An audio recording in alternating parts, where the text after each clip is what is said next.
So a little experiment for y'all, okay? And I'm interested to see what your comment is on this, okay? If the Atlanta Braves are only able to fix one thing, what would it be? So let's just, for argument's sake, say that Alex Anthopoulos is only able to address one position to fix. Okay. Would it be a bat? Would it be a starting pitcher? Or would it be relief pitching?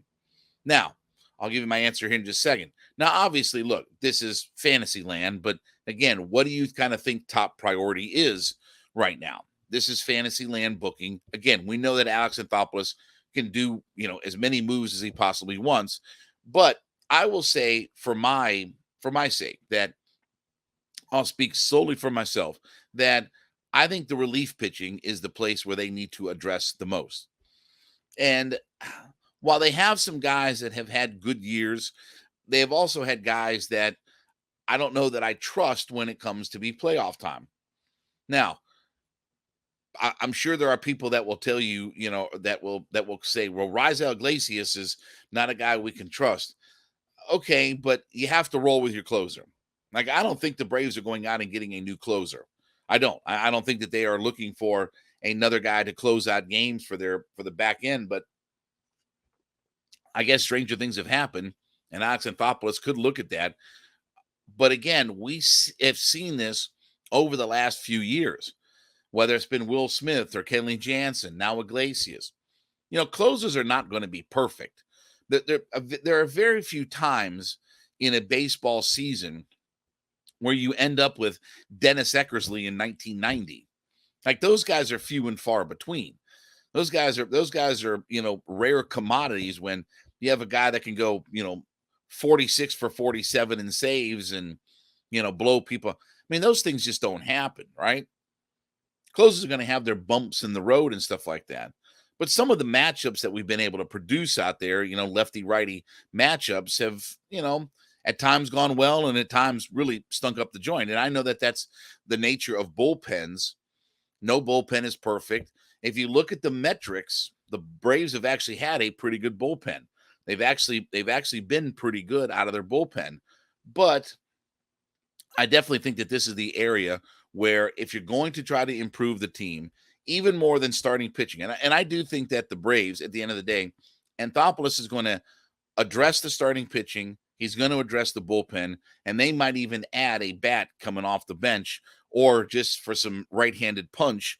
I could see all of that happening. I could see all three of those moves happening.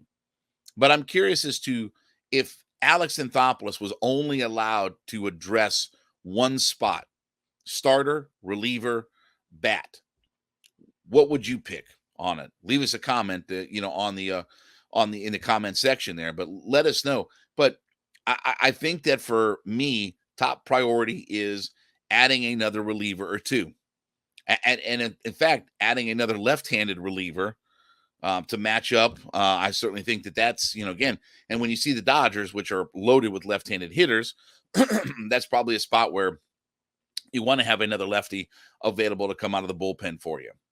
But I'll take relief pitcher. Now, again, I think they're going to address starter. I think that right now, it's not even so much about a starter that can start in the playoffs and be an ace or anything like this. I think they just have to bridge some innings to not wear out their bullpen and get a little bit more productivity out of their starters. And if nothing else, maybe they give Elder a day off or what have you.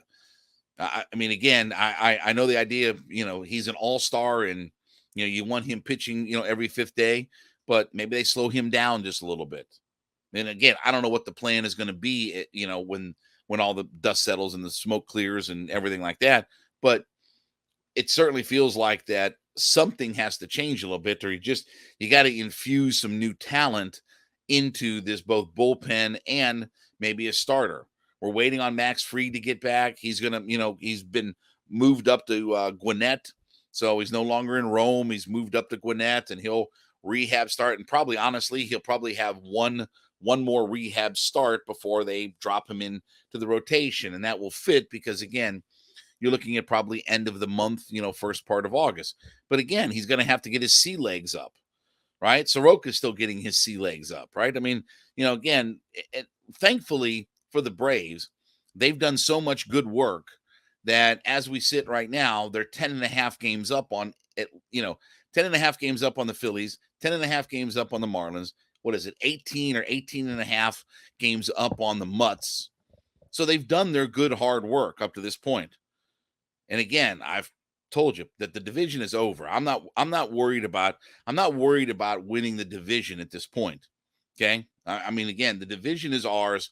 You saw yesterday that the Braves won, and then the Phillies lost in their game. The Mutts lost to the Chicago White Sox as well. So again, those teams are really no threat.